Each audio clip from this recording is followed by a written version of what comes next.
What is going on, guys? What is going on? A lot of people out there are making videos, making assumptions about the Spider-Man movie, about the end credit scenes. So if you haven't seen Spider-Man, spoiler alert, because there'll be spoilers, because I'm spoiling pretty much the end credit scene and what it means and what it could mean for the future of Spider-Man and the MCU. Alright, so end credit scene. Spider-Man gets exposed by Mysterio in his dying death. Exposes Spider-Man to be like a killer. He pretty much decided to kill or terminate people. Made him look like a bad guy.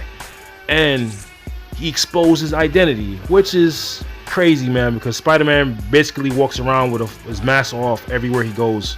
I don't understand what that's about, but hey. Anyway, so in the comics, it's kind of similar, but not that similar. In the comics, he does expose himself to everyone. Basically, if you ever read the comic Civil War, that arc, the Civil War arc, you should read it. It's pretty good, one of the best in comics. He was the first hero to, agree to the Registration Act, and he had to show his identity. That was the rule. All heroes had to show their identity to the public and get paid and stuff like that. That's how that works. So he did that in the comics, right? So in this movie, basically Mysterio is exposed him to be a bad guy, and that happened in comics in their first meeting, where Mysterio framed Spider-Man for a bank robbery and made Spider-Man look like the bad guy. He had to prove he was innocent, but they kind of mixed two comic arcs in one. So basically, Spider-Man, his identity is revealed. He looks like a bad guy, so I guess now in the next coming movies, he has to pretty much prove his innocence.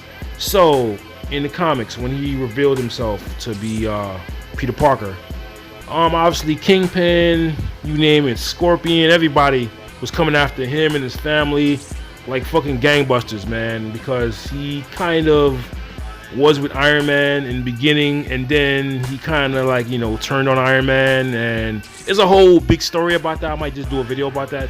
But basically, he was with the Iron Man and the Registration Act, and then he went back to he went and helped Captain America, right? So basically, he didn't have the protection of Shield and all those other people. So Kingpin, Scorpion, Green Goblin, everybody went after Peter Parker. So this was a problem. So what Peter Parker had to do was he had to find a way to go back to, not being anonymous, not knowing who everybody knows who he is. So he went to Doctor Strange. Doctor Strange did some magic spell to wipe everybody's minds, so nobody knows who Spider-Man is. Nobody knows. So that's how that happened. So that could actually very well happen in the movies. Doctor Strange could do some type of spell, wipe everybody's minds that don't know, wipe everyone's minds, so they don't know who Spider-Man is. They could do that. That would be actually cool. But you asked us my analysis on the end credit scenes. They have another end credit scene where Nick Fury was a Skrull and whatever. That was bullshit. I was kind of, I don't give a fuck about that.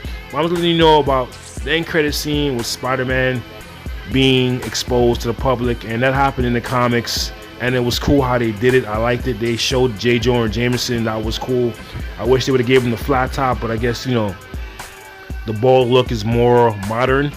But yo, guys, that's my video. So if you like my content, you like my video, rate, comment, subscribe, and take it easy. Later.